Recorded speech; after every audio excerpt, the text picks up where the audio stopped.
Scott, welcome to the podcast. Hey, Chris, good to see you. Finally. Yeah, we've connected many times, and this is going to be a fun conversation. And I don't want anyone to come into this thinking we're telling anyone they're wrong. That's not what this is about. And I've always tried to approach it this way and saying, just simply, is there a better way? And to constantly ask that question. Like, from your perspective, is that a fair way to be able to challenge coaches to be able to think about coaching differently? I think as coaches, we're always trying to get better, right? So if that's what we're trying to do, we're willing to look in and maybe even, I don't want to even say take a chance, but do something that is a little odd for us and to see if we can see it progress. And with what I've been doing of late through the things that I've gotten from you, from people that you've interviewed and followed, that it does. It's something that's fun for the kids, fun for the adults. I like to go to practice every day because we get to play and kids get to figure out, hey, that didn't work this time. Or, you know what? When we do one-on-ones and we're going to the left, I don't dribble the ball very well. I need to work on that. And I love it. It's been great. Let's go backwards just a little bit. You used to coach with a lot of drills. You used to build up fundamentals from this on-air level to applying it in the game. And now basically you've switched to playing more in practice, more small-sided games, and then coaching within the game. Is that a fair representation? Yeah, we're on the blocks and on the free throw line extended, and we're closing out and we're switching and we're talking and we're yelling ball and we're doing all this stuff. And then we're doing the Z drill. And I'm thinking here, there's no way these kids like this. There's got to be a better way. So then we just started going right into what we call ones, which is just 1v1, and we'll build it. We'll go from 1v1, maybe like a blind, and then we'll add an offensive player and a defender. Stay with the blind. Then we'll add another one. And then we'll get 2 fours. And then we hopefully get it to build into our fives, which is 5v5 with the same principles. And we can always go back to, hey, there was the Barkley 1v1 we just did. Awesome. Good job. Play out of that. So that's how we've really changed where we were going from that practice plan of, all right, for the first 5 minutes, we got closeouts. Next 5 minutes, we got this. All right, water break. All right, next 5 minutes, we're going to come back out and we're going to do a shooting drill. And I look back at it now and I'm thinking, I probably wasted an hour. Well, a lot of fluff. And that seems to be what the concepts that we share at Basketball Immersion and through the podcast that connects with people the most is that it's not all about changing what you do. Sometimes it's just making over what you do. Yep. Sometimes it's removing from what you do. And I think that's really the representation that from the NBA on down, coaches have said to me that we've just removed fluff. Yes. And we've got more to the point. And you connected that to players enjoying practice. Yes. Is that something we should care about? Yeah, and time too, I think. But I think one of the maybe biggest traditions or old school thought processes is we have to be in there for at least 2 hours. In Texas, it is a little bit different. I don't know how familiar you are with football. 2-a-days start football usually. In Texas, we have 2-a-days every day because we have an athletic period where we see our basketball kids for that 45 to 50 minutes every day. And then we can go after school. There's only so much you can do in a day that these kids are going to comprehend, even want to be a part of. And then at the same time, if you're having a game or 2 that week, you're not trying to burn anyone out. And I did that in the past. I 100% did that. And that was something I had to learn for sure. Is we're not that good in January if we're going like this every day from October until then. So just cutting out the unnecessary standing around, the me talking about stuff they're not even paying attention to, and just getting in and getting out. And I think that's maybe the best thing we've done. And getting in, getting out by playing basketball. Yes. And that's really the thing. You're playing basketball in that time, however much time you're spending it on things that will transfer to the game. Yes. Because basketball transfers to basketball. 100%. Let's go back a little bit then. You talked about being attracted to our membership community, first online through Twitter, obviously through the basketball podcast and the different guests that we've had on that obviously connect some of these ideas, and obviously became a member of our community. So talk about all of that experience, how that path led you to this change as a coach. So I think my philosophy was similar. I did work for a coach though too, that this was almost 15 years ago. That was pretty progressive. He did some, when we talked transition, like we want to get the ball out, we're going to run this set. He'd put 2 or 3 defenders down there. It wouldn't be 5-on-0 going down and back. And he'd have me be the guy say, hey, just, you know what, as soon as we get going, you go put 2 or 3 guys in and we'll play it from there. So with that and the fact that we pressed a lot with him, we got a lot of 5s within our practice, but we still did the other stuff that I think back then, if we would have cut out, we would have been fresher throughout the season as well. So following you, I started looking at things going, that's exactly what I want to do. And you had words for it. You had terminology for it. Going onto your website now with the courses, if I'm somebody that's never done any of it, taking that course helps me out tremendously. Because now, me being a teacher, I get to look at this, go through it, take my quiz. If I don't understand it, I can go through it again. And now I'm going into my practice much more confident. Because like I said, if you've never done this stuff before and you've always been, we're going to go shell drill where we just pass it around and move, or what's the thing that has the, what is it, the rope or the cord that is like you're connected to. So if you're just doing that and then running your 5-on-0 offense, and then all of a sudden you're like, he didn't screen the right guy, or we didn't reverse the ball this time. Well, because now there's a defender there and that changes. It's a little different. So if you're there and having to come to this way, the courses help out tremendously. And your community is so willing to reach out. And I think for 2 reasons. I think 1, they know this works. And 2 is it is change, it's different. And as coaches, we like to see our coaching work and transfer over and be passed down. I think that's just human nature. So saying all this, and what were some of the mindset barriers that you had to overcome to adopt or adapt some of these ideas? I was just talking about this with my assistant and my mother. I don't know that if in Texas, because football coaching and football's just king, and these coaches will be there on Saturday and Sundays for 8-9 hours. And I keep thinking to myself, oh my gosh, my practice was only an hour. Is that bad? Is someone going to come in here and go, why are you done already? Luckily, I haven't got a lot of that, and they've let me be. But I think a huge change in the last 4 years too is our basketball players enjoy this more. And what usually happens when you have a parent conflict or a administration conflict, some kid is unhappy. Somebody's been coming back either upset, coach doesn't play me, all I do is sit and practice or stand in practice. I'm never involved. And that's not the case with us anymore. Even if you don't play a lot on our team, you practice all day. When you are getting in practice, I think you had I want to say a Dallas Mavericks assistant coach on. This was a while ago though.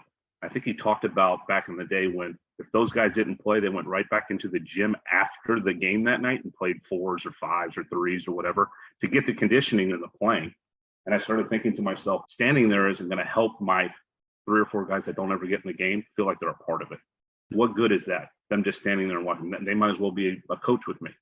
So how can we implement them into the practice as well and make that group cohesive? So did you have any players that were part of your drill-based approach, and then as you were making the change, that played for you in both those kind of periods of time? Then did you ever have a chance to talk to any of them about what they experienced in terms of the differences?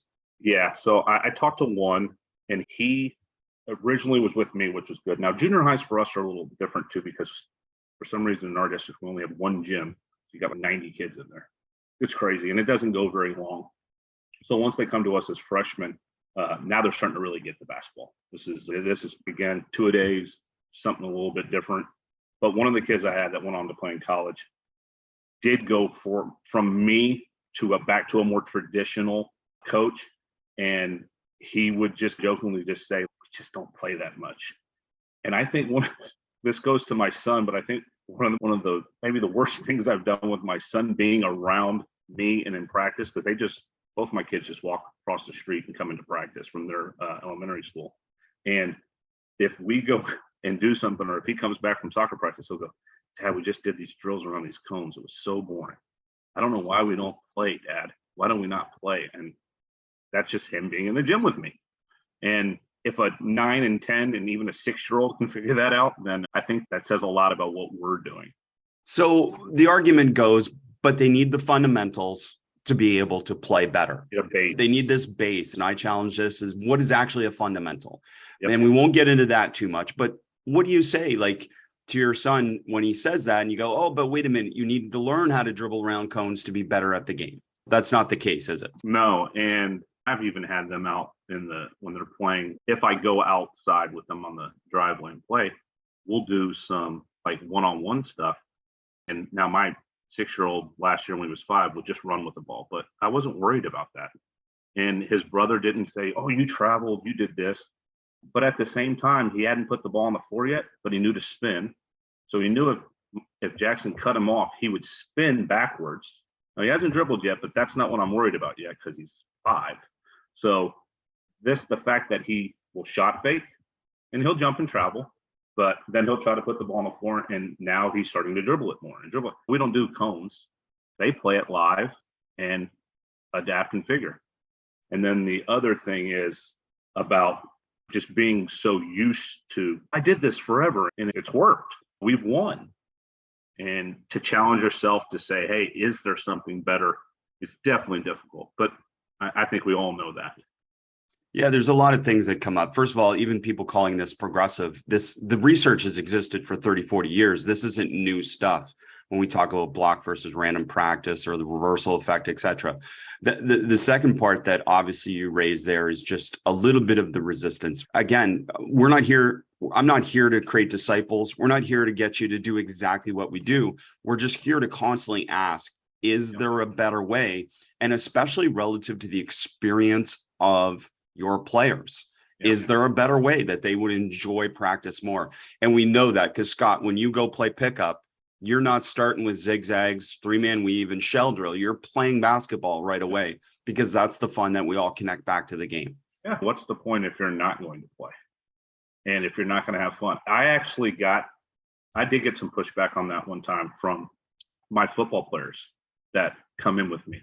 And sometimes it's 2 or 3, sometimes it's 1. But they're not with me most of the year. They're only with me when the season starts. And my structure is very different than their structure. So sometimes we don't see eye to eye and have to shift that thought process because they're so used to it being regimented and blocked and a coach walking through and talking all this out for hours upon hours and a lot of film work. And then they come into me and it's a little more free because I did have a little pushback one year. The kid kept asking, well, what offense do we run? And I'm like, we don't run a traditional set offense. We have triggers and actions that we play from. It'll take a little bit for you because you haven't been with us. But what I've also found with the pushback from the football kids is some of them that only play during season just aren't as skilled either. So now it becomes that fight. I haven't shot a ball in 5 months. I'm not shooting the ball very well right now. This offense doesn't make sense to me because I'm wide open. And that has probably been the biggest pushback from, like you said, from administration or players. And that was 2 players in the last 4 years. And one of them figured it out. The other one, we continue to go back and forth with it. But that's probably been the biggest challenge. I have 2 football players now, but they play all summer as well. It's completely different. One of them was MVP last year. So he gets it, and it's perfect for him because it gives him the freedom to be as good as he is. And Chris, that's one of the things that I've noticed too, is sometimes we just have to let these kids be as good as they are and not hold them back. That becomes our problem as coaches. I want control of this. Like I want it to be I don't need that. That doesn't give me any more reassurance or anything for me to say that was my play. Woo! We scored. We just want to have fun and we want to do it to the best of our abilities. Can we become better basketball players? Let me frame that for coaches, because what I mean by when you say that, what I say is give them possibilities. And too often we start teaching or coaching by limiting possibilities immediately. You must do this and you must do it this way. For example, a layup, left, right, up. That's a layup.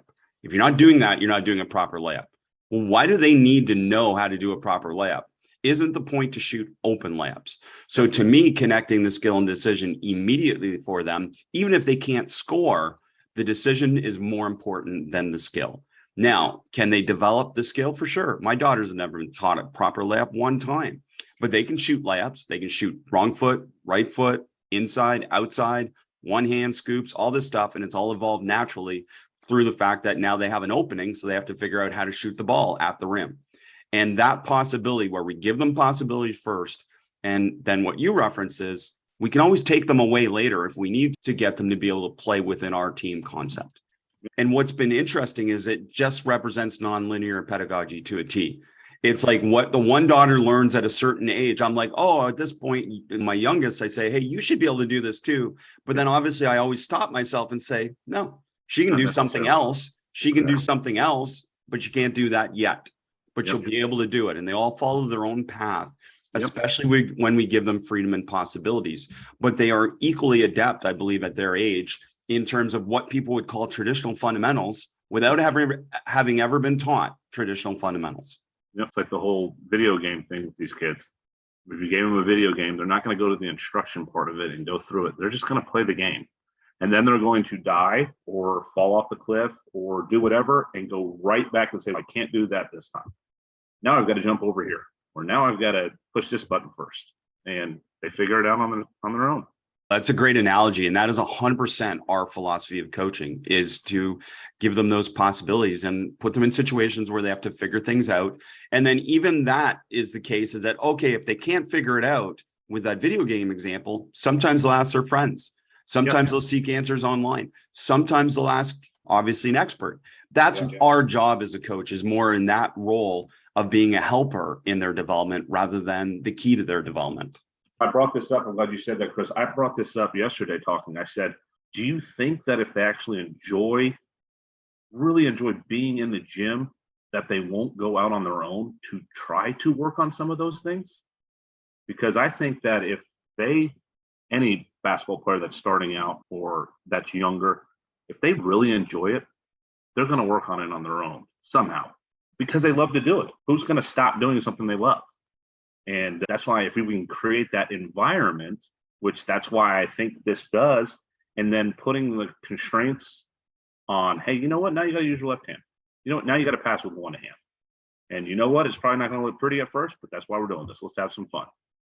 Go from there. And we can talk about that, creating safety, creating a safe, judgment-free, no comparison environment, because you're all different and you're all going to experience things differently. And then more so with that, as you just said, it's this process that they're going to go through that is unique to them. Mm-hmm. And it's too often, again, we predetermine as coaches what they need to learn without actually looking at them and saying what actually will help this player be better than they are. And the last connection I just want to make is that, look, I'm coaching really unskilled players right now with my daughter's teams at whether it's their school or in their club, different things like that. There are players at all different levels. If they don't get to shoot in practice, if they don't get to make decisions in practice, you connected it. They are less likely to do any type of player-led development. And their success is not determined by me coaching them at practice. It's determined by whether they spend 5 minutes, 10 minutes a day on their own. And that's it. That's what we challenge them to do at this point. But they're more likely to do that if they get to shoot in practice. Yeah. Shoot, enjoy having fun. You said it, I think, when you said the first things y'all do are like play tag and things like that to get them moving and to get them to enjoy it. Something they do out at the recess. And let's qualify. Tag is not a warm-up to me. Tag is, we don't have to warm up decision-making. Yeah. So to me, tag is a decision-making drill. Now, there may be a physical component where, as you said, they warm up, but we don't have to warm up decision-making. So tag is always purposeful. We're always connecting it. And that's the other part that I want you to talk about is every single thing we do is connected to our principles of play. Yep. So our principles of play, number one, let's talk about a really simple one. The biggest fundamental in basketball on offense is space. Yep. So if I'm not coaching defense, how are they getting better at defense? Because we're talking about offensive principles of play. We're always talking about defensive principles of play, which is to take away space. And that's about as simple as you can get it with them right away and say, we're going to create space on offense and we're going to take it away on defense. So how do we do that? Yeah. And immediately you just go into we just did that 2-on-2. Hey, come over here. Come over here and take that space from that defender. You can get back. And then depending on how athletic you are, you can make it even more space or not. And all right, let's play. And you go from there, and they start to understand that, okay, that kid's really good, or I need to be over here because I'm a little bit slower, and easily talk about it as they're playing and with just quick cues. It's what I loved about seeing your community. It's just, it was great. I thank you for that. That's awesome. And I'm grateful for you being a part of it. The other resistance that I know we both hear is this concept of, if they're not doing drills, I'm not coaching them on, again, the fundamentals or the things they need. And it's, can you give us an idea of how you coach within your small-sided games? You talked about 1-on-1, 2-on-2, 3-on-3, etc. Because I think that's sometimes what's lost on coaches, is that you can coach them exactly the same way you would in drills within the game. Yeah. And some of that is just understanding terminology throughout your program. That's obviously something that's going to help, because the more you have to talk, the less they're going to be engaged, and also more time that you're taking. But that's where the constraints come in too. So I'll explain, I think I said it earlier. Okay, we're going to do 1v1 Barkley today. Okay, this is how it's going to happen. This is the reason why we do it. All right, let's play it first to 3 scores, go from there. And then when we add a second defender, or when we get into 5s and that situation comes along, we say, Barkley, that's our Barkley. Immediately, oh yeah, I just did that in my 1v1.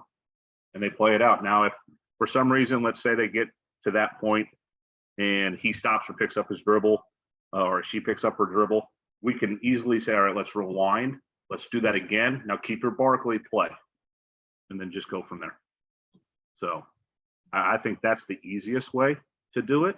You're not stopping them for a long time. You're keeping them in the situation and playing and going from there. And then obviously, like at my level, we can watch film later too. That helps. I have to do that a lot, I think, when the football guys come in, just because they haven't been with us. Film obviously helps. I don't know if that's going to be something we would get at the youth level. Probably not. But I think that's the easiest way. You just go right back to your original ones, that we call them 1s or 2s. And that's exactly, like, we just did that. That's why we call them build-ups. So we hope that from that original 1, they understand it, and it goes through 2 when we go 5-on-5, which is what we're going to eventually play anyway. What you're saying there is, again, too often we think explaining why involves us telling them why. But to me, what you're saying is explaining them why is showing them why. Yeah. This is why you're doing it, because this is where it happens in the game situation. So doing a Barkley, turning a drive into a post up is a protection plan. Here's why you're doing it. Okay, but I'm not going to explain it. Let's play 1-on-1, and then let's put it in the game situation so you see it. In my community, people would talk about going whole part whole, or part whole part. And I'm like, I'm not any of those things. I am whole and only parts if we need them. And that's why people don't follow that concept. It's, I don't want to do parts. Yeah. My assistant just said that to me yesterday. You're the whole guy. That's what he said to me, because he's used to, and he was a head coach and he's a little older, and he is just used to it being that way. Like, all right, we got defense right now. We're going to work on defense. Then we're going to come over here and we're going to do our transition offense. Then we're going to do our half court offense. And then we're going to do our inbounds plays. And I think, why can't I just do all of that at one time? Every drill sacrifices something. So you think about any time you break down something, or anytime you have a drill, it sacrifices some connection to the game. And I'm not anti doing that. I'm just saying, don't do it unless you need to do it. And that's the part that we try and share. Yeah, and we'll come back. Let's say, again, we don't run a ton of plays, but you know what? We might run like a pistol formation, or like a double drag or something that I'll call after a timeout. Or maybe the ball's dead and my good shooters just hit 2 threes. We'll run a double drag and pop him, and most of the time we'll get something out of it. In that situation, if we're not doing the double drag, that might be my 3-on-3 the next day. Hey, we're gonna go 3-on-3 right now, but we're just gonna do it out of that initial drag. And that right there will start getting us to get familiar with the spacing template of that, and the action and how we want to come. Because, maybe we went under it, or maybe we didn't slip the first one, or we didn't pop the first one. All right, hey, that's going to be our 3-on-3 tomorrow, guys, or when I'm talking to my assistants. And we'll work that action. We'll work that pistol action and give them those different options. Hey, coach so-and-so, you take the defense and you switch it up a little bit when we do it. All right, give us a different look. All right, and then we can play out of it from there, see if we can read it. And I think that's where we've probably gotten the best in the last 4 years, is just our flow is better. Now, granted, we have times where breaks down and one guy just wants to hold it and call up a ball screen. Like, it happens at times. And I think you just recently talked about holding spots. This seems to be really hard for the younger kids because, you talk about movement, so they want to move. And sometimes the movement is the sitting in the corner waiting to shoot.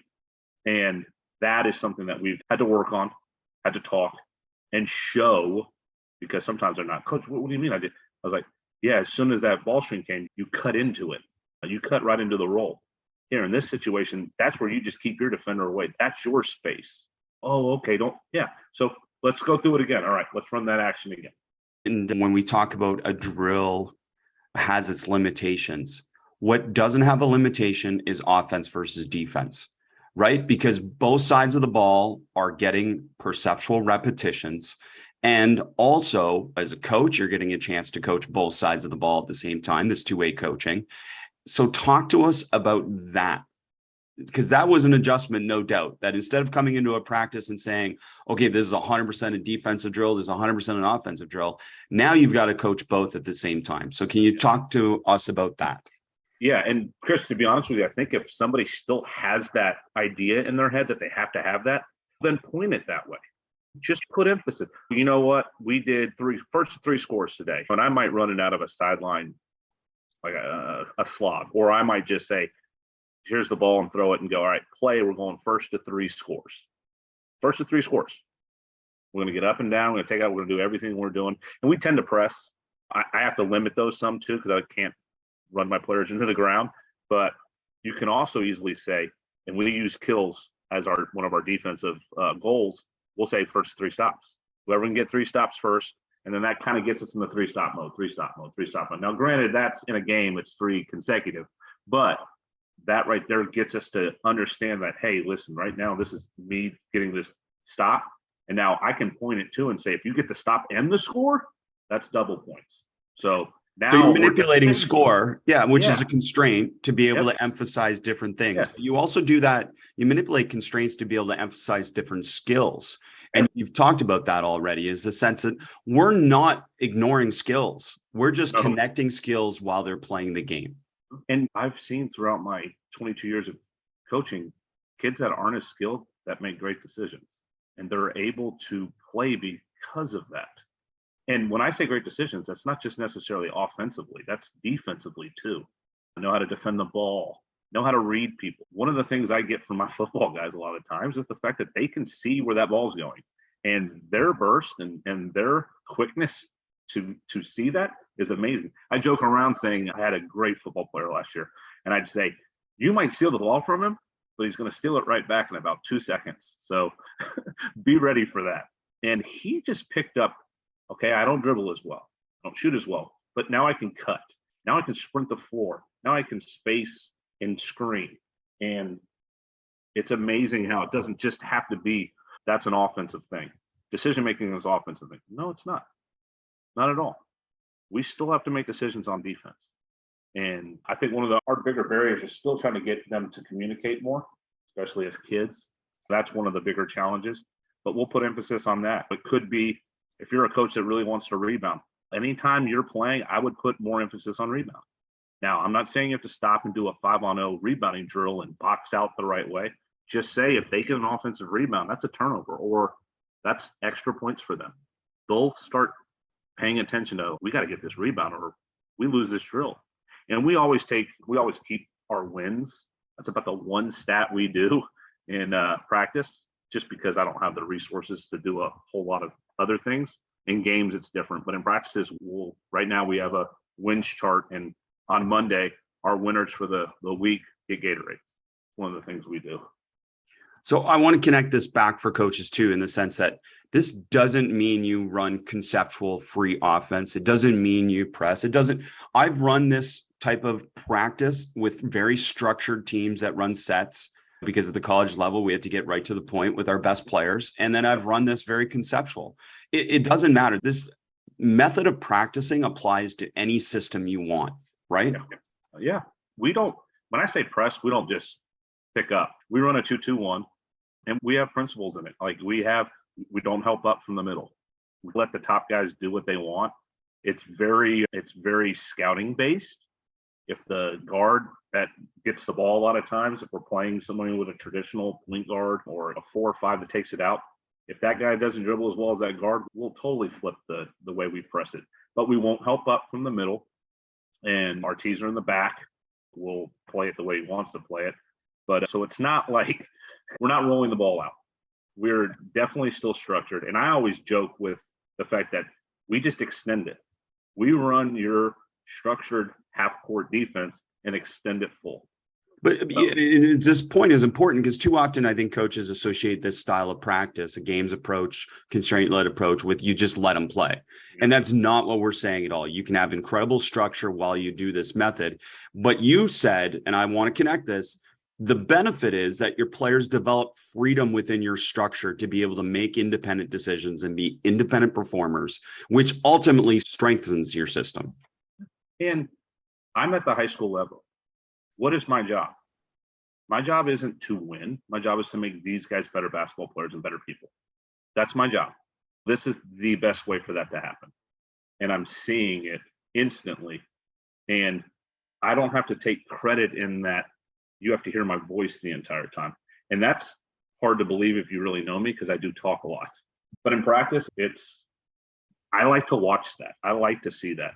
And there's times where it's super ugly, but that's learning.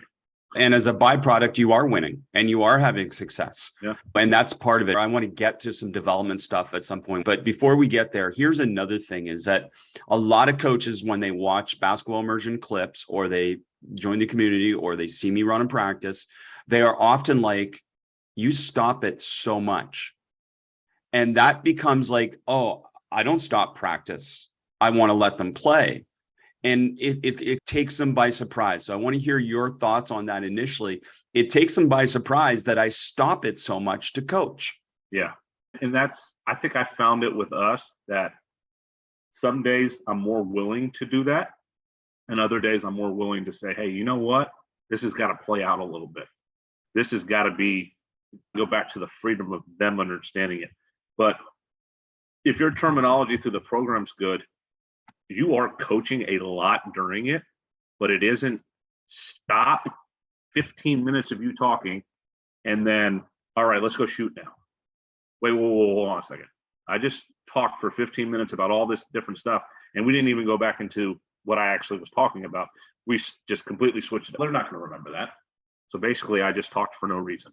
And I joke with the guys too, saying that part of what we're doing right now, getting up and down, is also part of our conditioning. I said, but you know what, we have to take this and we have to push ourselves, or we can go to the track. And I know you love to do that. And then it's all, no, coach, we want to play.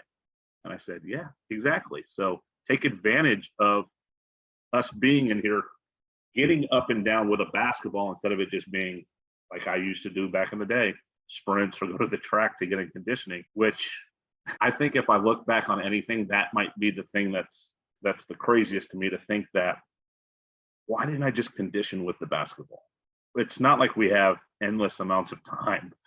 I don't want to take away, so we can't go after school right now, but we have our 5th period. So I don't want to take my 5th period if we're not in the weight room. I don't want to take it being out of the track when I can just do the same thing with a basketball and decisions. We can easily make everything just get up and down. We have side goals too. We might turn our 2-on-2 on the side just to get extra running in, but keep the same constraints, keep the same principles. With my daughters, with my college team, it's the same deal. There's nothing we're doing in practice that isn't either offense or defense, or everyone has a ball. Yep. And that to me is development. That to me is purposeful practice. And the other part that you talked about, like when it comes to stopping to coach, again, there's short bursts of information in the context of the game, and then all feedback is followed by action. Yep. Where they get to apply what we just talked about. It's not summary, it's immediate. And if you think about it from a coaching perspective, you just talked about this. If we remove conditioning drills, if we remove 3-man weave, if we remove all these drills that have no decisions from a practice, and we remove me stopping to make them run for consequences, look at all the time we have available now to coach them in the context of the game and help them learn while playing the game. Yeah, I fully agree. One of the biggest pushbacks I got from administration was, I was told one year, you have to practice after Wednesdays. Wednesdays were the day after usually our first game of the week. And this is something I took from my mentor. But after that next day, for that fifth period, we would usually lift and maybe shoot around a little bit, depending on the time. And then Wednesday, I would send them home. I'd say, go home, get some rest. We'll be back at it Thursday. We got a game Friday, because that's how it works here, especially when you get into district. It's Tuesday, Friday. And I was told, well, that doesn't look good. And I said, I'm not trying to impress anybody. I'm trying to keep my team as fresh as possible. I'm taking advantage of our time when we're in practice. And I think did you have Mike Neighbors on one time? Yep. And he talked about, and now granted, this was a little bit of injury and just unfortunate, just bad luck. But I think he said he practiced one day a week, but he got exactly what he needed to get in within that week. And I'm sure because of that, philosophy's changed a little for him too, just because he got to see it and he got to see it work. And I love my family. If I can get extra time, I want extra time. And I think my kids or our players enjoy that. And I know my staff enjoys that, because I know I've had guys work for different people and, hey, we were up here after the game till 1 a.m. I'm thinking, why would you want to do that? Why would you want to burn out yourself, your assistants, your players? Like, I have to enjoy this. And those Wednesdays weren't always for the players. They were for me too. I need to get away from the gym. I need to get out. We're obsessed with being impressive rather than being effective. Yeah. And that's my question to coaches. Do you want to be impressive or do you want to be effective? Because you're talking about being effective and other people are talking about what it looks like. If you're not there in the office at 5 a.m., it doesn't look impressive. Yeah. So hashtag grinding. Come on. What is that? I don't even understand that. And I don't want to get in too deep to that, but it's okay. I get it. But if that would be another whole podcast that exactly. Want to rant against the people's perception of what coaching should look like rather than the effectiveness of a coach. And what's more important is the effectiveness of a coach. And again, your results prove it. Yep. Like, you don't want to talk about this, but you were coach of the year and you won your district for the first time in a long time. 100%. And obviously your players, you got to have good players, but I've seen the growth in our players. And I know that's because of the way we've done this. I've also seen kids that when they come from a different structure have not been very comfortable or haven't been able to really be themselves, come into my system and flourish and enjoy it. And you start to see that happen. And you're like, that kid can really play. Like, what is going on here? And you just look at it and you go, he's smiling. He likes being in here. And because of that, he's becoming a really good basketball player. And I've seen one, he's a senior and I'm going to miss him tremendously, but his growth from his freshman year on up, and not even just basketball, but the mindset in general, has just been amazing. And again, the best version of a player comes from permission and freedom. And we take away both from players. So think about them being the best version of themselves, not being free and not having permission to be themselves. And I'm not saying that at some points we don't need to limit them and we don't need to take away freedoms and we don't need to obviously take away permissions, because that's part of the constraints-led approach. But the goal is to afford them the opportunity to be the best version of themselves. Yeah. And listen, you can do all this and you're still going to have you're going to have problems from time to time. It's not like this way of coaching it's going to take away every issue you've ever had. You're never going to have a problem. Every kid's going to love it to death and be the best players in the world. No, but the majority will. It will be more fun. Now, we all know that going to play college basketball is not easy. I was fortunate enough to be able to do that, but I know that it's very difficult. And to have the freedom, like you said, to watch a kid go from 14-year-old to 17, 18, and his whole mindset change, and you see a smile on his face every day, and he wants to be there, and he's coming, he's not late, and just enjoys that. That's why we should do this. And that's why you should do it on any level. But I ran a practice, and we're going to talk about youth and talk about your son, but because I think that's so important. I want to talk about the mindset you created. And I'll give you an example. I ran a practice. There's 8 new girls and never coached before. My first practice with them. We did nothing throughout that practice except for offense versus defense. And then at the end of the practice, as they're changing and stuff, I went up to two of the new girls separately and I said, hey, on Wednesday, what drills would you like to do that we did today? And they told me the drills they really liked. I said, okay, we're going to do those next practice, because I want them to be active participants in their learning. This isn't about me. This is about them being engaged in the learning process and then me working within what they said. So say they said these two drills they really liked. I'm like, so what if I do them again? I can change the constraints to be able to shape other things constantly. And that's another value of this, isn't it? Yeah. And obviously we can talk ownership too. Now, maybe not with them understanding that part of it, but in high school, that could be a little bit more of a, what coaches allow me to be this leader or this owner of this drill. That's going to make me excited to go into it. I just wanted them to come back and looking forward to playing basketball again in practice. That's all. That's all. That was the only goal. Yeah. That goes back to my talking about when you start doing this games approach, CLA, and kids are constantly being able to see where their weaknesses are, but you've made this environment to where it's okay for you to be bad in one area and you enjoy it. So you're going to then go work on it. And we all know I'm not going to, me personally, make any one of my players great shooters. They're going to have to do that on their own. And some of it already comes from when they were younger. They just, my 6-year-old's form for some reason looks amazing. I have no idea why, but now he does run around the house all day long just doing this with no ball. But compared to him, if you just looked at shot qualities and the way the ball comes off and feed, however you want to talk about it, his is way different than his older brother's. And that goes back to you're going to all be at different times, but he's never even been taught any of that, but he did it just from watching his brother, watching my practices, watching TV, and he likes it. He likes the environment, and that's a 5-year-old. And he gets the task representation much better from staring to learn, a Daniel Cole term, than he does from us explaining to learn. And that's part of it, isn't it? Yeah. So I have 4 brothers and we all played basketball, but I remember this is one of the early childhood memories that I have of basketball. I watched my older brother, who's 6 years older than me, play in 8th grade. And the kid he played against was a left-handed kid. He was the best player on the floor. Just unreal. Guess what I wanted to be for the next year? A left-handed basketball player. So I tried it. Everything I did was left-handed. And because I just looked at this kid and was like, oh my gosh, he's so much better. It must be because he's left-handed. And that was just part of my growing up and the understanding of basketball. And obviously having brothers helped with that. That's great stuff. And you talked about your 10-year-old son.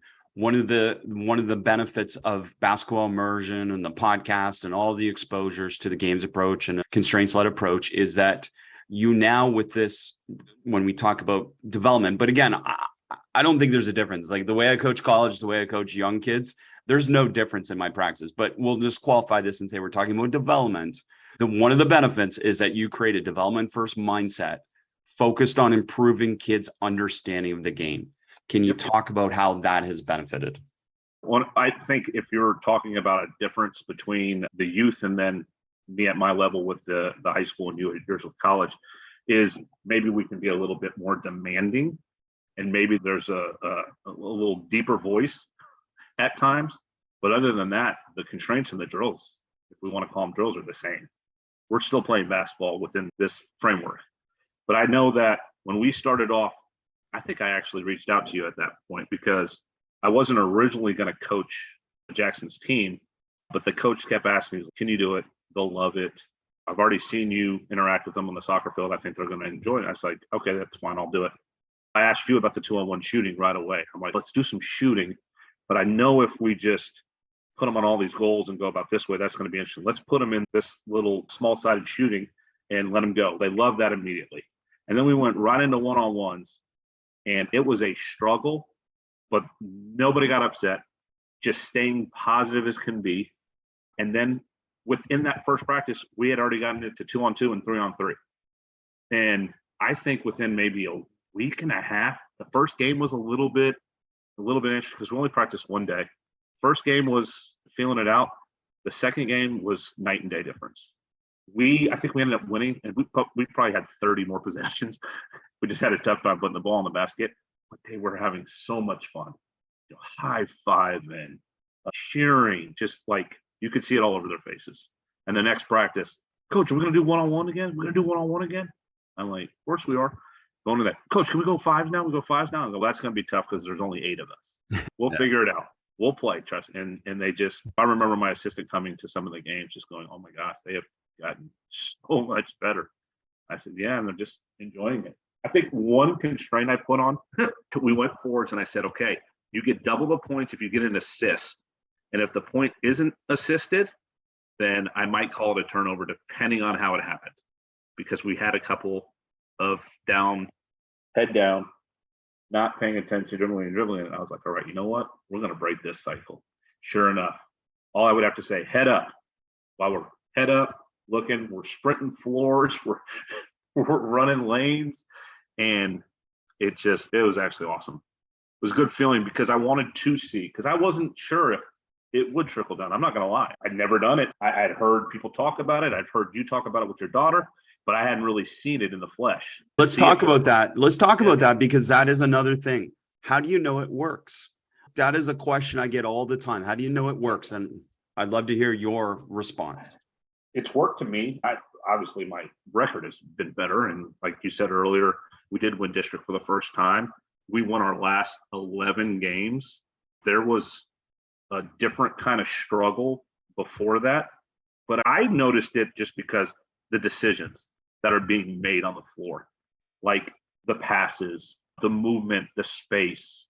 Is there times where it looks awful? Yes, they are still high school kids, and being moved up, coming from a freshman to a sophomore, from freshman team to varsity team or JV to varsity, obviously a big difference, but just the decision making in itself I've seen. And if we ask questions, they know the answers. And I think, like anything, if you're in class and you're wanting to know if a kid understood the math, you give them the test. If they get a good grade, they've normally understood the assignment. So very similar to that. And then just bringing it to 9 and 10-year-olds, watching them. Yeah, and what you're saying is it actually helping them in the game, right? Yeah. That's it. What we're doing in practice is helping them in the game. Then what's working. Yeah. And confidence. I think that the other part of it is that freedom and that confidence. With freedom will obviously be mistakes at times. It's just watch an NBA game. The best players ever. They might go 3 or 4 times down the floor and it's 3 turnovers. It's inevitable. But in the long run, that's just 3 possessions of an 80, 90 possession game. So I think that really helped me become a better coach and to notice how much this worked when I did get to Coach Jackson and those kids that have never played basketball. Yeah, and they have fun and they get to experience offense and defense and all those different things that go with it. But I think that you nailed it, is that it's mindset. We're trying to build a mindset of enjoying the game and connecting the fact that what you're working on in practice is helping you in a game as a player and as a team, but also to inspire you to be able to work on your skills on your own. Because ultimately, if you're seeing your opportunity to be able to use your skills in a game, you're going to more likely want to work on them, right? Yeah, that goes for anything you love, you're going to want to be better at. That's human nature. And if we can create that environment, you're going to be successful. And back to 2-on-1 shooting, both those girls said 2-on-1 shooting were their favorite. And then if you ask my daughter, she'll say 2-on-1 shooting. And just with simple, and we have about 20 different versions of it probably on Basketball Immersion at this point, but just with simple constraints of either shoot it or pass it. Every player I've ever done it with loves it, because you know what they get to do? They get to shoot.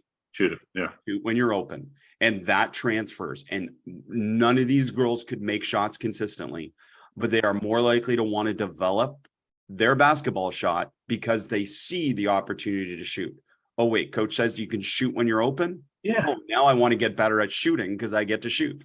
And how many times were you originally, I think a lot of coaches could say this, we were like, why didn't you shoot that?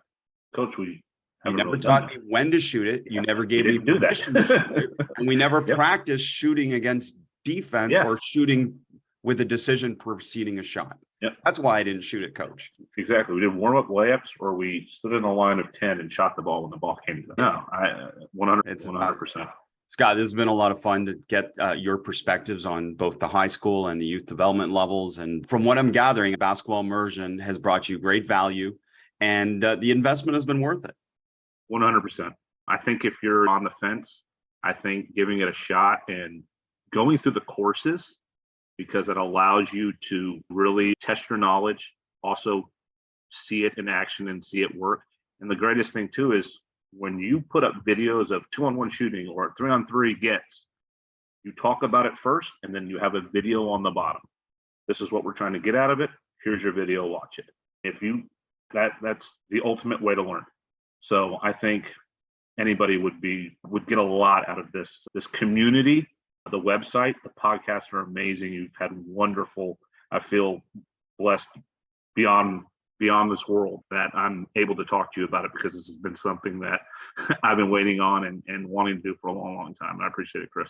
I'm grateful for your support of our community and the podcast and everything else. And I think you represent a great cross section of coaches that have really benefited from all of this sharing and have had great experiences in coaching because of it. And that's awesome. And I'm so happy to spend this time with you, Scott. Thank you. Thank you.